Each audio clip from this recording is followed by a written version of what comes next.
The horizon was still a soft gray when Maria Thompson slipped into her uniform at the break of dawn. A single fluorescent bulb cast a pale light over her small kitchenette as she fastened the silver name tag, Maria T., to her crisp gray vest. At 62, her back ached from decades of relentless work, but she straightened her shoulders and caught her reflection, the same tired eyes, yes, but also a spark she hadn't felt in years. For 25 years, Maria's life had revolved around service. She'd started as a teenage dishwasher in a modest family-run diner, soon upgraded to waitress, then to shift supervisor. She'd juggled 2 or 3 jobs at once, mornings as a bakery's prep cook, afternoons at the cafe, evenings serving tables, all to put her 2 children through college. Her dreams of a more comfortable life had always been just out of reach, like the steam rising from a forgotten pot of coffee. When she was offered a position at the Grand Horizon Hotel, Maria had been elated. A luxury 5-star establishment, the Grand Horizon stood gleaming beside the city's financial district, a palace of glass towers, polished marble, and golden chandeliers. It was the kind of place she'd only admired from the outside. She imagined the security benefits, the higher wages, and, most of all, the prestige. But by her 3rd month on staff, the sparkle had worn off. She was an anonymous presence amid the hotel's opulence, one of dozens of room attendants scrubbing lavish suites before dawn. That morning she navigated the marbled lobby, her housekeeping cart rattling behind her, past lobbies scented with fresh lilies and corridors lit by glittering sconces. She wondered yet again why her life had led her here. The wealth around her, crystal vases, silk rugs, platinum faucets, only underscored her own invisibility. She smoothed a pillowcase on a cushion as she reviewed that day's schedule taped to her card: Suite 2102, Suite 2114, Presidential Suite 2201. Every detail had to be perfect, yet her name was never spoken aloud, her efforts never acknowledged. As she turned down the hall, her thoughts drifted to her children. Her daughter, Clara, had become a schoolteacher in a quiet suburb. Her son, Eduardo, worked at a shipping dock. Both were proud of her, but neither understanding the daily grind of silver service. When Maria called home last night, her daughter exclaimed, "Mom, it's a hotel. People tip you, you come home early." Maria had laughed. "Try cleaning 100 mirrors at dawn, darling, and you'll know what I mean." She reached Suite 2102. Behind her, the door clicked shut. Inside the all-white bathroom, she donned gloves and started with the marble vanity. She polished chrome fixtures. She scrubbed the grout. She replaced the designer toiletries with fresh sets. Each motion was automatic, her body on autopilot, her mind elsewhere. That's when she heard the soft gasp. In the corner, a small suitcase lay open. Maria froze, then realized a yelp of surprise had come from behind a floor-length drape. She slipped off her gloves and tugged back the curtain. A young girl, no more than 5, sat clutching a stuffed panda, tears in her big brown eyes. "Are you okay?" Maria asked softly, crouching down. The girl nodded and pointed to the suitcase. I can't find my bunny," she whispered. Maria's chest tightened. She remembered her own daughter's favorite stuffed rabbit, neatly arranged each night. She knelt and lifted the suitcase's lining, revealing a hidden side pocket. There lay the missing bunny, its embroidered ears stained from dress-up. "Here she is," Maria said, returning the rabbit. The girl beamed and hugged her toy.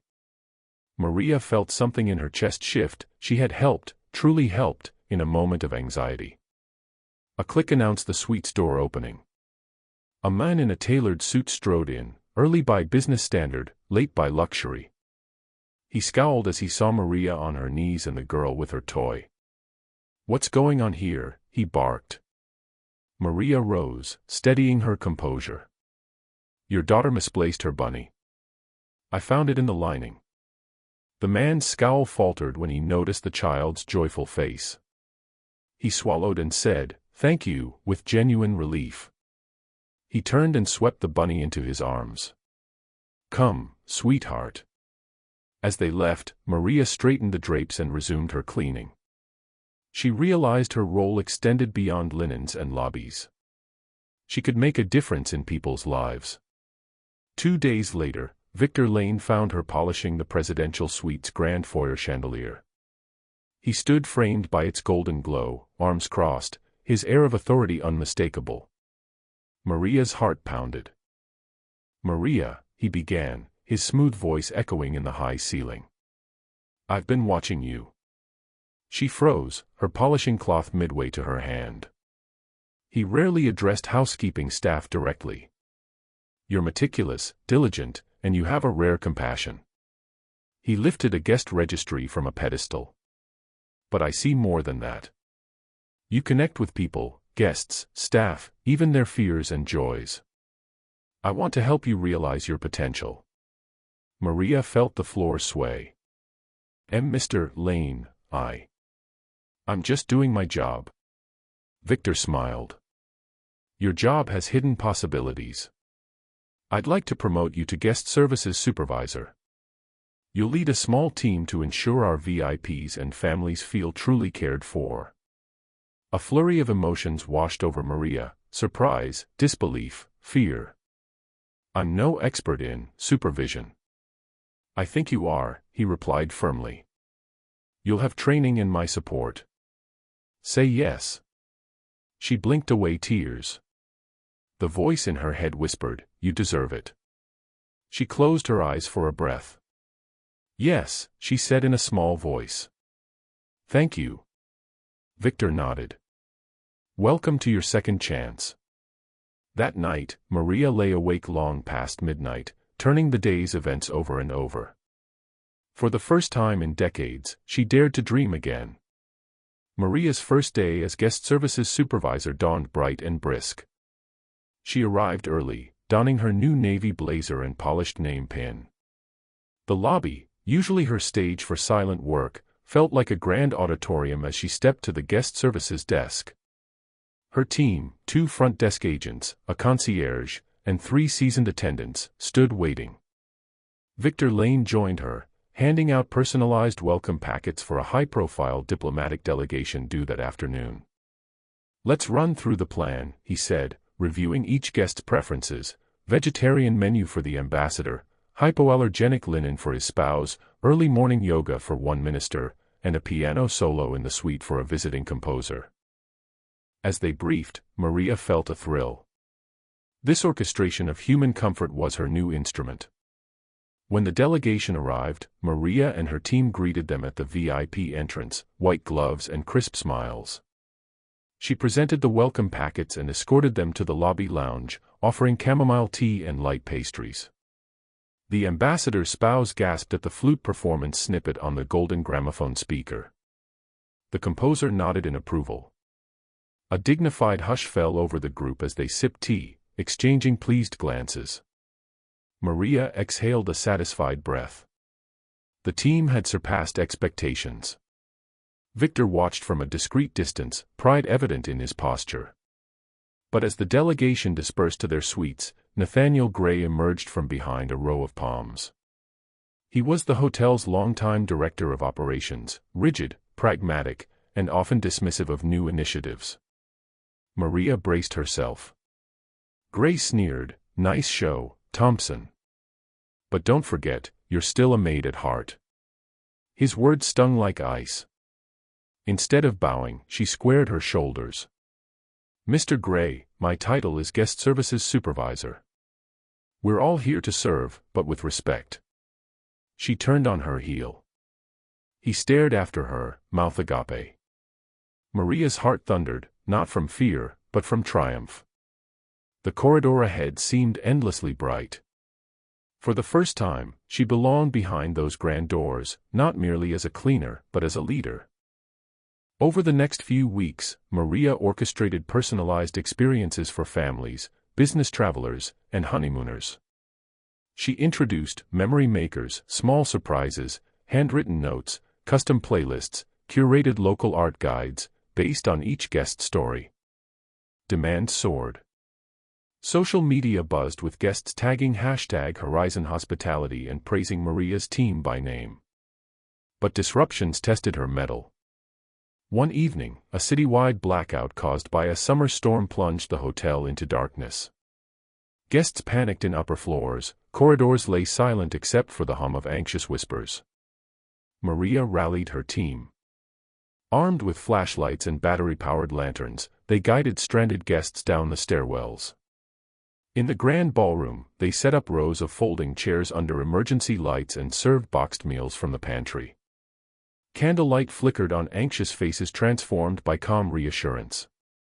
As power returned, the lobby erupted in applause. A businessman offered Maria his last bottle of mineral water.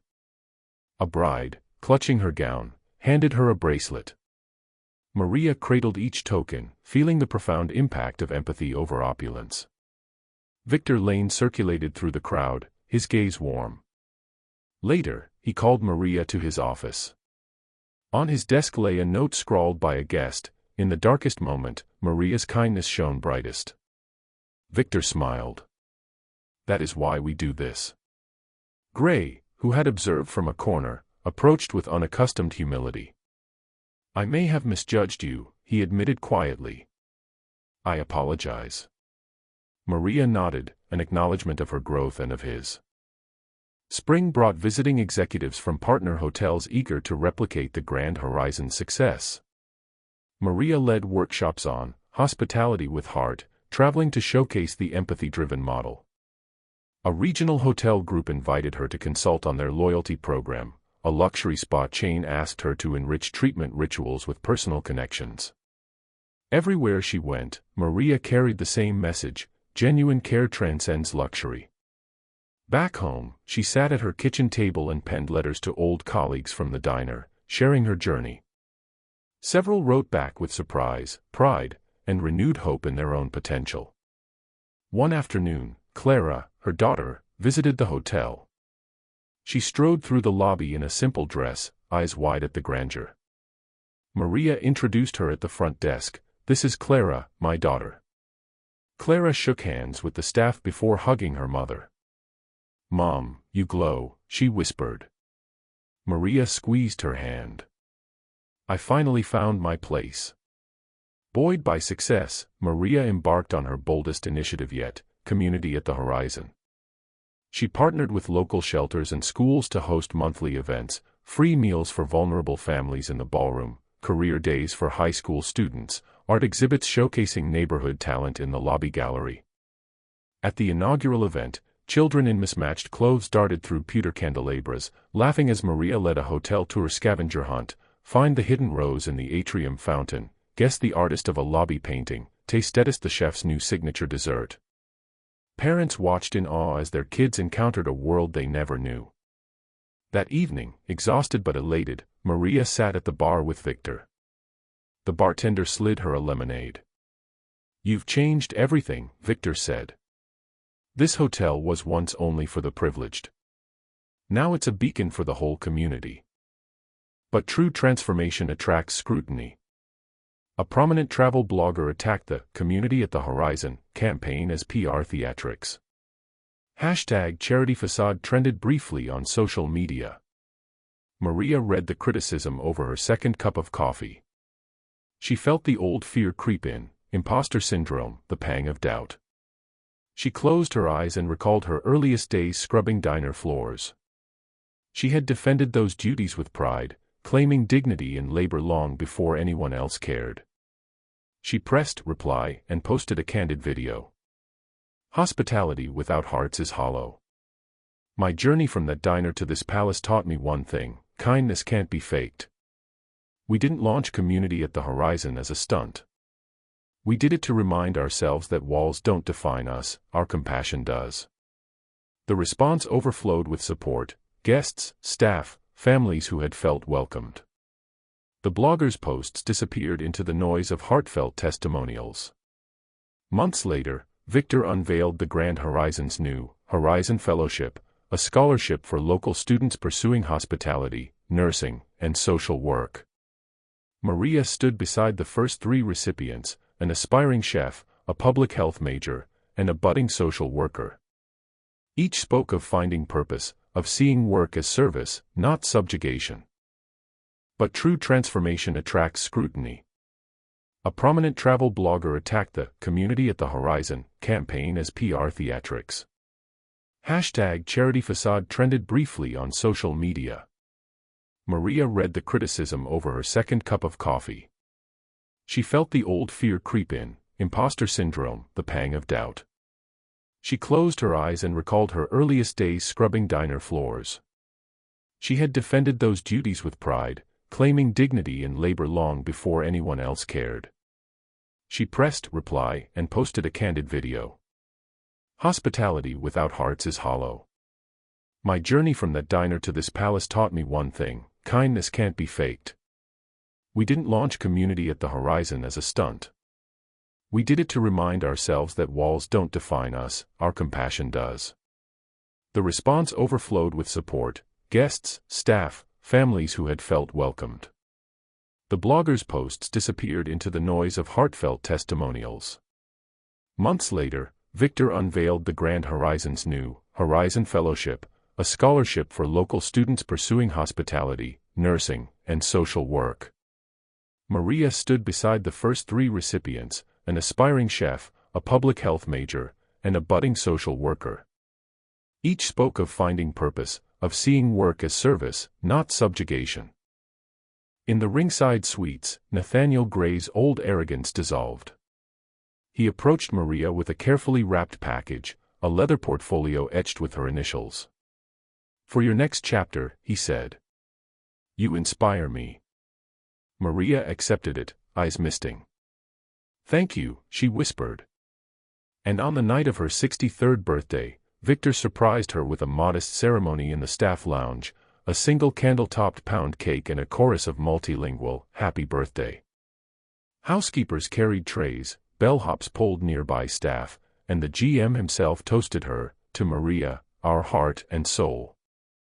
As cake crumbs glittered on her lapel, Maria realized that the Grand Horizon had become her second home, and that home was built with bonds of respect. Now, standing at the hotel's balcony overlooking the city lights, Maria wrote the final lines of her own life story. From shadows to spotlight, from ashes to dawn, one voice, unyielding, can reshape every horizon. With a deep breath, she stepped back inside, the doors closing on her past, and open to the promise of tomorrow. Don't forget to like the video and subscribe for more stories.